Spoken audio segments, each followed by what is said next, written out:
Hey, hola, ¿qué tal? Muy buenas noches. Hoy es martes y es martes de bicicletas. Ya estamos a punto de arrancar. Hoy vamos a hablar del cómo ver precisamente estas grandes carreras, estas grandes competencias. Y nuestro especialista de cabecera ya está acá en la mesa, así es que es momento de platicar de bicicletas hoy en el DEPA. Pásenle, bienvenidas, bienvenidos.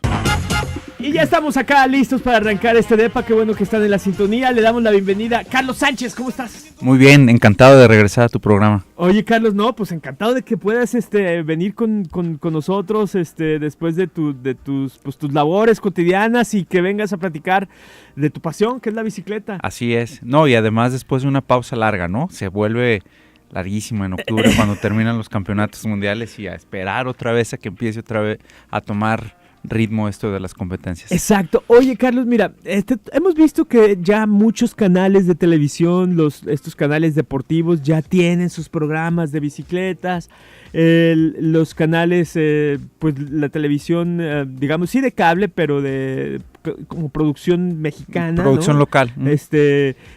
También ya hizo un espacio, de hecho transmitieron algunas de las clásicas de primavera, que da gusto, claro, da gusto porque son cosas que te gusta, hace 2 años sería impensable que las estuvieran transmitiendo. ¿No? Y que, por ejemplo, en Estados Unidos pocos canales en realidad transmitían, ¿no? O sea, tenías que agarrar la transmisión europea, sí, ¿no? para verla en América, ¿no? Sí, yo creo que ha tomado, obviamente, el efecto Armstrong tuvo mucho que ver, sobre todo en Estados Unidos, ¿no? Sí, aunque sí, ya habían tenido algo mucha difusión estas carreras cuando había otros ciclistas americanos como Greg LeMond haciendo cosas importantes. Pero yo creo que sí, el gran detonador fue Armstrong y todo esa atención que generó este personaje trajo cosas muy positivas porque hubo una derrama importante no nada más en las transmisiones, pero en toda la industria, ¿no? Entonces, el que se vea reflejado ya también aquí en México a través de programas de estas cadenas que sí transmiten por cable, pero transmiten no nada más ya las carreras que tradicionalmente podías leer de ellas en el periódico, ¿no? Que era el Giro de Italia, la Vuelta a Francia y la Vuelta a España, ¿no? Uh-huh. Ahora ya son también carreras como los campeonatos mundiales, las clásicas que ahorita mencionabas, y el tener ese tipo ya de carreras, poderlas apreciar en vivo o con resúmenes, o con un resumen una vez que termina, pues va generando, también habla de que ya hay mucha afición, de que tiene una audiencia importante y que hay gente esperando. Sí, claro, porque estos canales, este grupo de comunicación no da paso sin guarache, entonces correcto, analizan perfectamente bien qué puede ser, ¿no? O sea, y bueno, ya se dieron cuenta que esto, sí, lo que mencionaste, ¿no? El fenómeno Armstrong, pero el fenómeno mundial del uso de la bicicleta también tiene mucho que ver. Acompaña, ¿no? Acompaña, empuja claro, un poco y dicen, bueno, mira, hay ya Reforma se cierra en la Ciudad de México, Guadalajara y sus paseos, muchos de los estados de la República también correcto, los domingos hacen este tipo de como vías recreativas, cada uno con sus nombres, ¿no? En Colima, sí, Aguascalientes, en León, en sí, muchos lugares de la República, y esto, obviamente, las cadenas dicen, bueno, aquí hay mercado. Correcto. Hay un mercado, hay muchísima gente interesada y todo este tipo de cosas van abonando a que la cultura no nada más desde el punto de vista deportivo, sino también como medio de transporte, se vaya fomentando el uso de la bicicleta de un modo o de otro, pero va abonando y es importantísimo. Exacto, y es bienvenido, ¿no? Para nosotros que nos encanta la bicicleta es un efecto muy positivo. Exacto. Es un nicho, ¿no? Entonces la gente de mercadotecnia sabe perfectamente bien que lo difícil es encontrar tu nicho. Y la bicicleta ya tiene un nicho ganado, ¿no? Entonces los canales pues dicen, adelante. Y se viene un reto, que es un reto que, por ejemplo, para la gente que ve el golf, ¿no? Que hay canales de golf, hay canales de solo automovilismo, ¿no? Bueno, la gente empieza a entender y ya se hace un tipo de consumidor, un fan específico. En la bicicleta no llega ese momento, pero se va a tener que hacer. Se va a tener que entender cómo podemos disfrutar un tipo de carreras, un tipo de estas transmisiones que son, por ejemplo, el Tour de Francia, que es diario, el Giro de Italia, la Vuelta a España, que son 2-3 semanas de transmisiones continuas, con 2 descansos, 3, bueno, lo que sea, pero dices, duran 2 horas, 1 hora y media, 1 hora. ¿Cómo voy a ver a tipos corriendo ahí nomás? Todo una hora, sentarme a ver. Sí, te entiendo, pero también pudieras decir lo mismo si no tienes una, digamos, una apreciación más detallada de, por ejemplo, el golf. También parece interminable, que no tiene principio y no tiene fin, ¿no? ¿Dónde está el chiste? Lo que pasó hace unos días con el fútbol americano, ¿no? Que a lo mejor, digo, el fútbol americano tiene una tradición tremenda en el país, pero nunca se había dado un caso de... liga, estás hablando con una difusión tremenda y un seguimiento. Pero hay gente que no lo entiende, ¿no? Sí, definitivamente. Que dice, duran 6 minutos. ¿Cómo? 6 minutos, pues fue media hora lo que pasó, ¿no? O sea, hay muchas pausas y todo eso. Entonces hay que entender un poco para disfrutar todo esto. Sí. ¿No? Y obviamente y se va volviendo más accesible, como bien apuntas, un resumen de 2 horas o que se transmite las últimas 2 horas de cada etapa es importante porque es a lo mejor también cuando suceden las cosas más importantes en una carrera, ¿no? Durante las últimas 2 horas. Fíjate, pero además el calendario ya está lleno y ahorita que apuntabas, exacto, el calendario está lleno de carreras y en cuanto empieza, que empezó hace como 3-4 semanas con el tour, que fue el Tour de Abu Dhabi. Creo que hubo primero uno acá en América, el Tour de San Luis. El Tour de San Luis. En Argentina. En Argentina. Luego Abu Dhabi, empezó también Down Under. El Tour Down Under. En Australia. Y de ahí es cada semana. Cada semana empiezan las carreras, la Volta a Cataluña.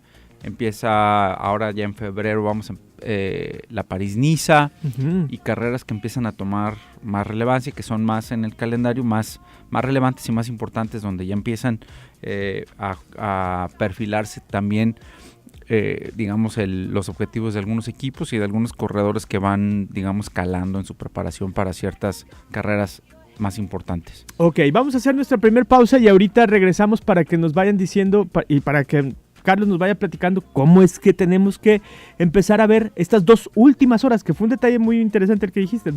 Se transmiten las 2 últimas horas de 127, 172 kilómetros, ¿no? Correcto. Empiezan tempranísimo. Ahí venimos, no se vayan, esto es el DEPA. Ya estamos de vuelta con ustedes y seguimos platicando con Carlos Sánchez sobre, pues, cómo es que podemos disfrutar ahora que ya es evidente y es una completa realidad, una feliz realidad para los que amamos la bicicleta, de las transmisiones que vamos a tener en las diferentes plataformas, diferentes canales, más que nada. A ver, primero, ¿cómo es una carrera?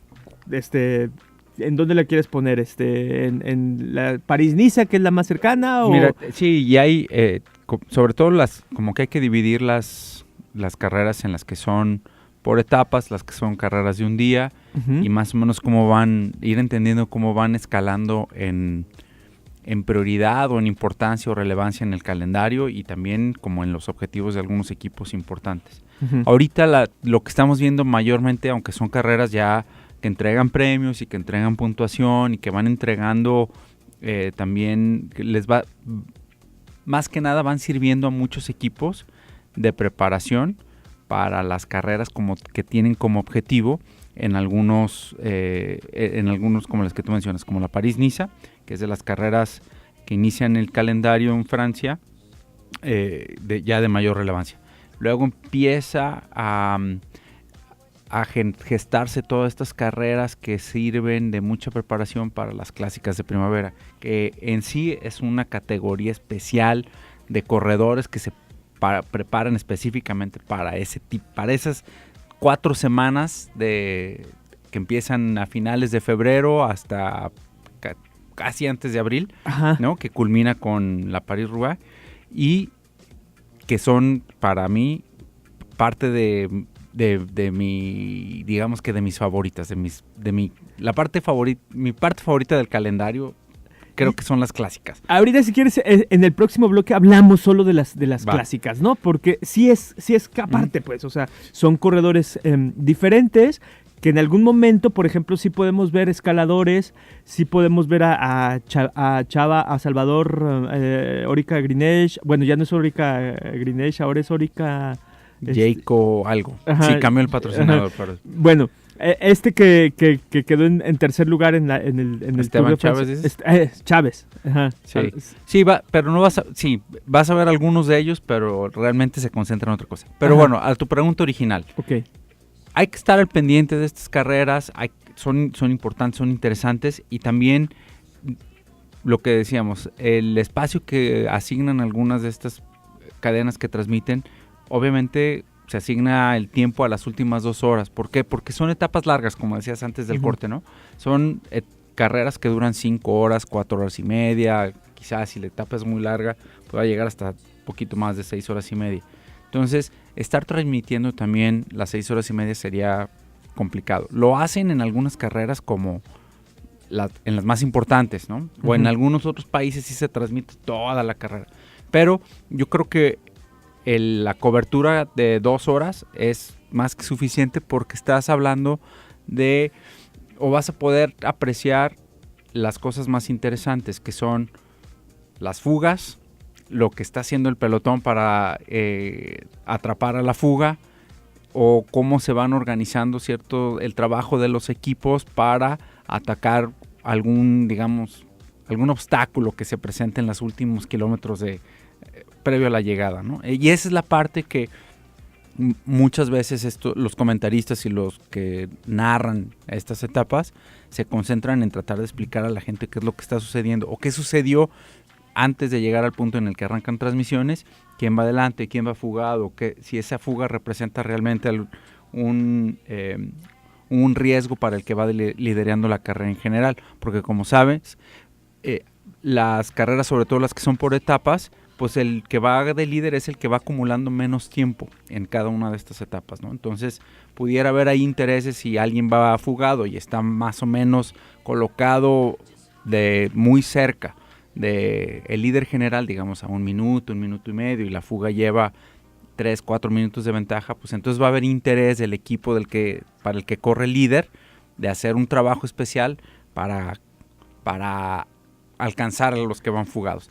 Todas esas dinámicas son las que se generan, además de muchas otras, como por ejemplo la carrera por puntos. Si hay metas intermedias, también va a haber interés, porque los organizadores también premian no solo al que gana la carrera en términos generales, sino también al que gana los mayores puntos en la montaña, al que gana los mayores puntos en la combatividad. Al joven. Al ciclista más joven, al menor de 25 años. Entonces, toda esa dinámica, o toda esa dinámica más bien que sucede en una carrera, se vuelve interesante, y es cuando empiezas, al entender todos esos elementos y atributos de la carrera, se vuelve más interesante, porque sabes lo que está pasando, sabes por qué hay un equipo que ves formado hasta adelante.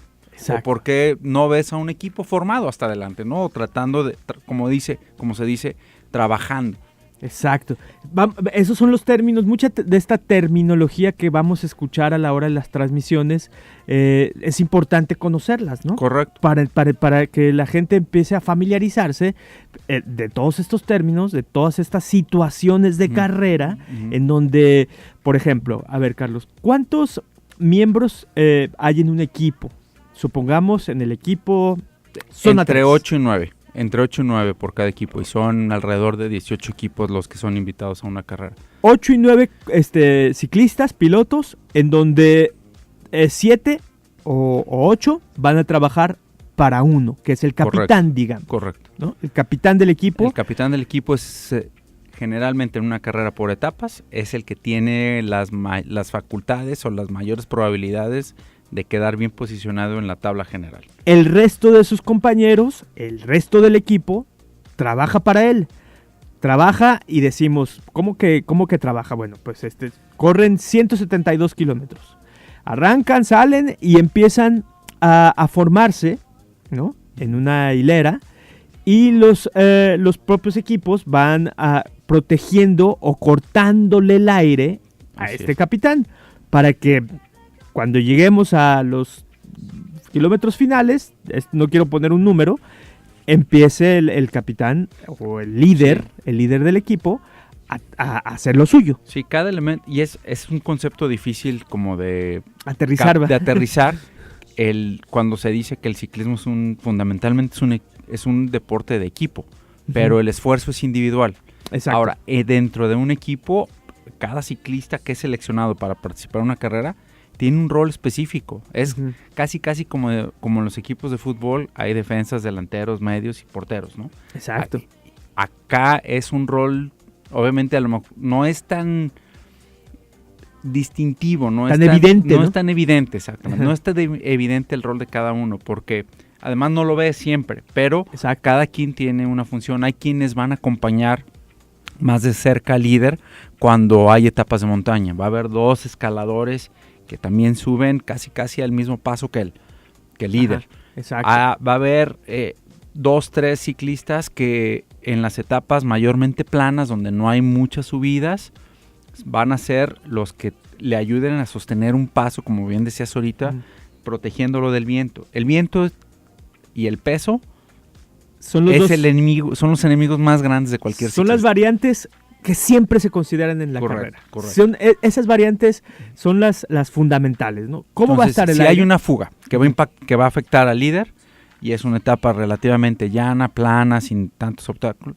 los que van a hacer la mayor parte del trabajo, es decir, estar al frente del pelotón, enfrente del aire, por la mayor parte de los kilómetros, van a ser estos 2, 3 ciclistas que son pasistas, son muy buenos en ese tipo de terreno, tienen esas condiciones físicas, son generalmente un poco más corpulentos, son más altos, que tienen, están condicionados y entrenados para ser mejores en ese tipo de terrenos, ¿no? Y eso le va a ayudar al líder, porque va a estar generalmente detrás de 1 o 2 de ellos, bien cubierto del viento, le van a estar acercando lo que vayan necesitando durante la carrera. Si necesita comer, si se poncha, le van a dar una de sus llantas o incluso alguna de sus bicis.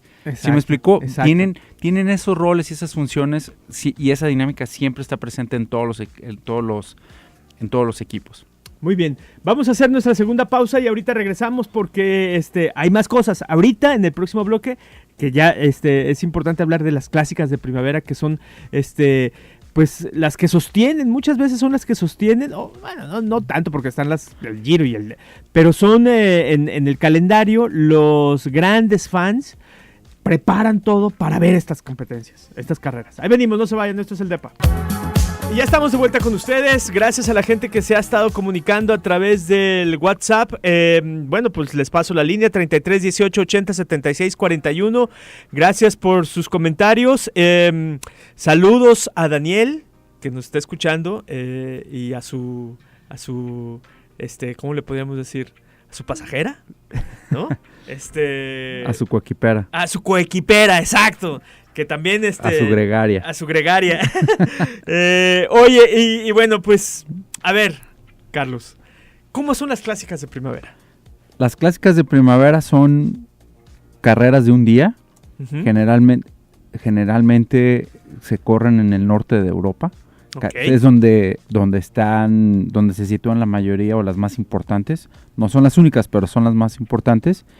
Y es, como mencionabas antes del corte, generan un arrastre, sobre todo en países como Holanda, Bélgica, Italia, Alemania, impresionante. Es como cuidando o guardando las proporciones, como el Super Bowl, ¿no? Del ciclismo. Claro, sí. Y son realmente, hay lo que se llama semiclásicas, las clásicas, y los monumentos, ¿no? Que son carreras que tienen existiendo desde hace más de 110 años.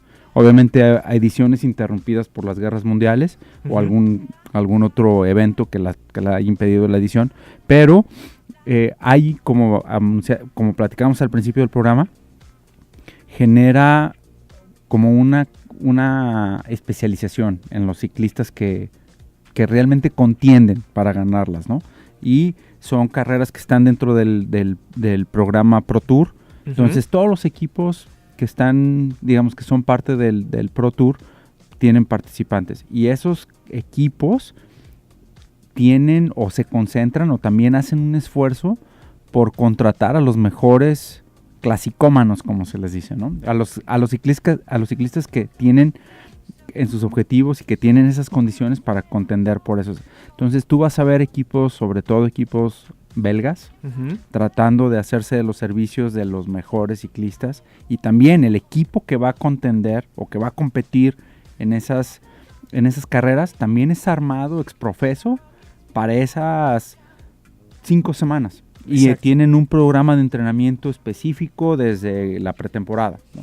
Desde que va a arrancar y desde que se sabe quiénes son los integrantes de todo el plantel, que generalmente oscila entre 20 y 30 ciclistas por equipo.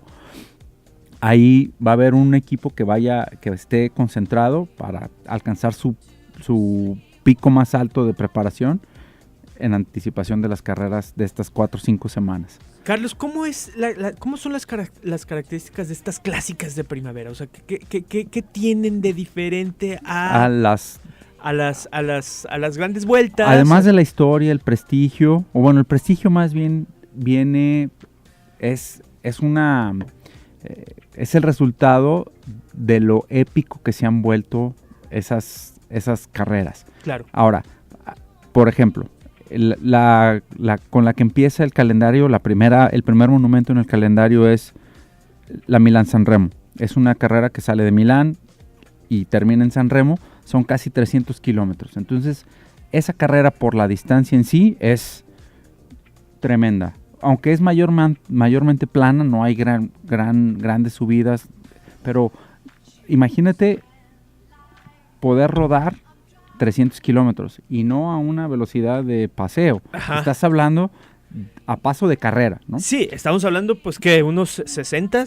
No, ponle que el promedio alcance los 42, 43 kilómetros, pero... Mantenerlo. Pero 300 imagínate 300 kilómetros, ¿no? Entonces, no, es histórica, es una carrera histórica. Y esa por su distancia tiene... Por la distancia y porque tiene un par de subidas que son donde sucede gran parte o donde se define gran parte de la carrera, en la mayoría de las veces, también genera mucha emoción. Casi todos los pilotos quieren correr Milán-San Remo.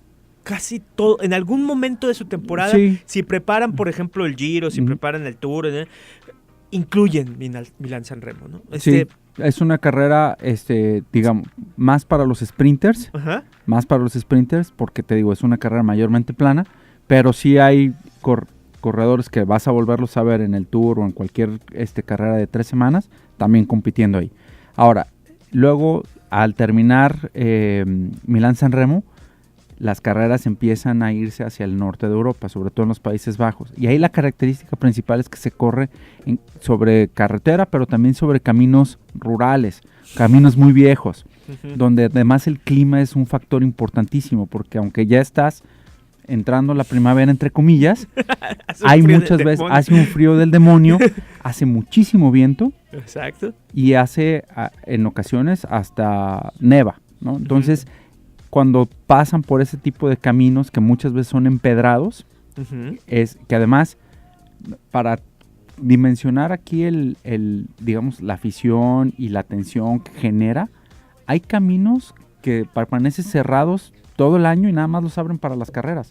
O son caminos que las alcaldías o los gobiernos locales de esas zonas tienen patronatos y tienen organizaciones que se dedican a preservar estos caminos. Exacto. Para mantenerlos en las condiciones en las que se corría desde hace un siglo. ¿Sí me explico? Para seguir generando ese mismo situación de carrera, exactamente. No, o sea que no se pierda ese espíritu que ha hecho tan tradicionales estas competencias. Exacto, y así empiezan hasta terminar en la clásica que se ha convertido también por una parte comercial que lo han agarrado creo que muy bien en esta parte de promocionarla como la del infierno del norte, sí. Que es la París-Roubaix. Es la París-Roubaix. Sí, te digo, en Bélgica se corren el Tour de Flanders, justamente una semana antes de París-Roubaix. Que ahí se avientan una pared Son varias, porque son, y sobre todo estas subidas,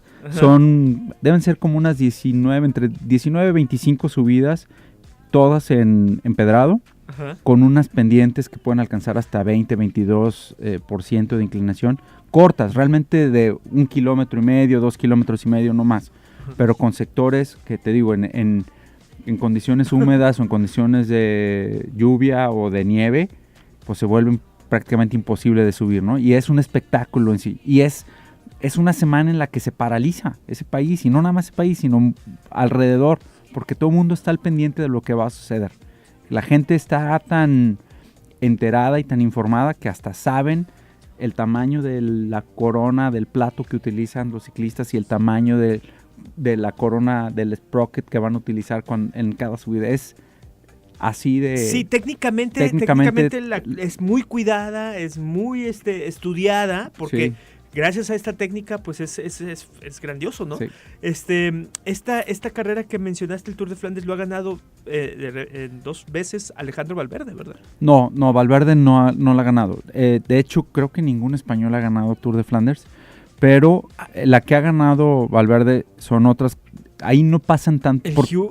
Parela. Sí, es la Flecha Valona. La Flecha Valona. Claro, Flecha Valona, sí, me estoy confundiendo con él. La Flecha Valona y también Lieja-Bastogne-Lieja. Ese también es uno de los monumentos, ese se corre también al final de las clásicas de primavera y que también es importantísima. De hecho, es Lieja-Bastogne-Lieja, le dicen la vieja señora, porque es la primera carrera prácticamente de la que se tiene registro. Sí.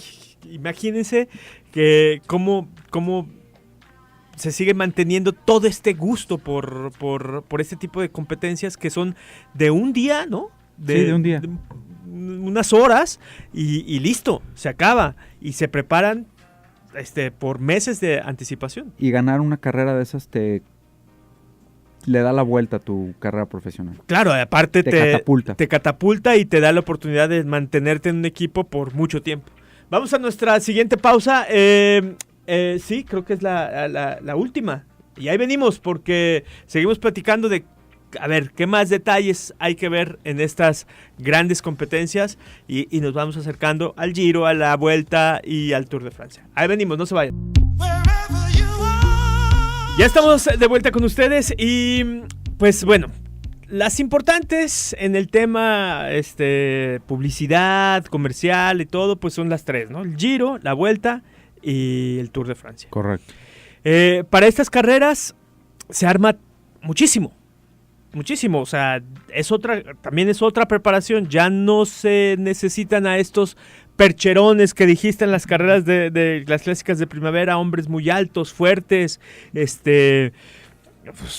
enormes, ¿no? Que con una resistencia brutal. Sí, la preparación, como bien lo dices, es completamente diferente. Los equipos que se arman para afrontar estas carreras también dependen mucho del trazado de las etapas, depende mucho de el objetivo de cada equipo. Hay equipos que saben que no tienen un ciclista que vaya a contender realmente por el primer lugar y lo que van a ir a buscar seguramente son las etapas, ganar una que otra etapa, estar presentes en las fugas, porque todo eso, al estar siendo televisado, y al estar siendo cubierto por muchísimos medios de comunicación, genera mucho tiempo de exposición en todos estos lugares donde se transmite o se publica algo acerca de esas carreras.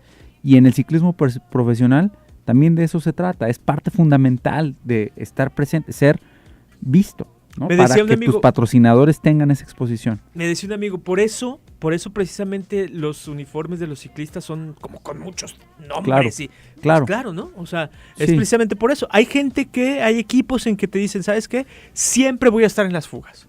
Y entonces, al decirle a tu patrocinador que siempre vas a estar en las fugas, a lo mejor no le estás ofreciendo un podium. Pero le estás garantizando tiempo aire. Pero le estás garantizando tiempo aire. O le estás ofreciendo tiempo aire. Ajá, durante un buen rato. Claro. Durante un buen rato, porque una fuga puede durar, pues que y es no nada más lo que se ve o lo que se ve en pantalla, sino también los comentaristas que están hablando, están dando el nombre de tus patrocinadores a cada momento en que sales en pantalla. Exacto. O a cada momento en el que estás haciendo algo relevante durante la carrera. Todo eso es valiosísimo y es por eso que sigue habiendo gente interesada, ¿no? En poner su nombre en el jersey de algún equipo. Digamos que cuando tú ves los nombres de los patrocinadores, no son tampoco como que las grandes marcas a las que estamos acostumbrados a ver en los patrocinios de otros deportes como el fútbol, ¿no? Siempre el ciclismo también se ha caracterizado como por atraer patrocinadores de productos quizá menos conocidos, sí, o menos disponibles quizá, ¿no? Pero sí, también esa es la razón, como bien decías, por lo que los uniformes siempre tienen nombres de muchísimas compañías. Oye, entonces este campeonato estas tres últimas o las tres grandes e importantes, las que dan el renombre,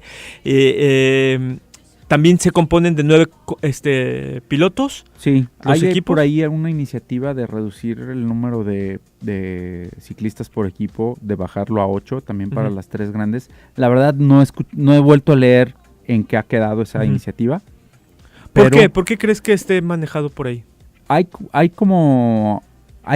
digamos como un comité de como la junta de dueños o de directores de estos equipos y algunas de las iniciativas de algunos de ellos apuntan a que es muchísimo más controlable, mucho más seguro o abonaría la seguridad de los ciclistas el reducir la cantidad de corredores en este tipo de carreras.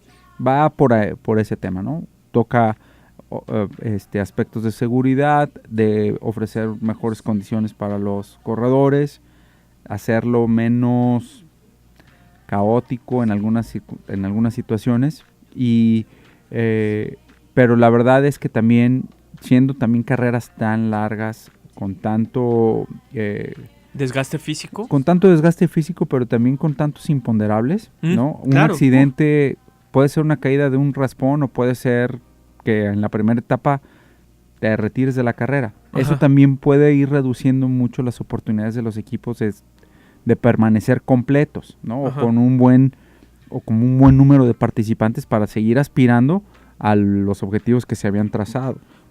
Los objetivos que se trazan los equipos. Hay equipos que se trazan objetivos así precisos de vamos por el campeonato, correcto, vamos por la carrera. Caso puntual, el equipo donde corre Nairo. ¿No? Nairo va por el Giro y por el Tour. Y desde hace un par de meses anunció que su preparación está enfocada en intentar el doblete. Chris Froome va a intentar el Tour y la Vuelta a España. Entonces, ¿se van a ver las caras en el Tour? Sí, pero son diferentes objetivos. Es monumental lo que quiere lograr Nairo. Ganar el Giro y el Tour, dificilísimo.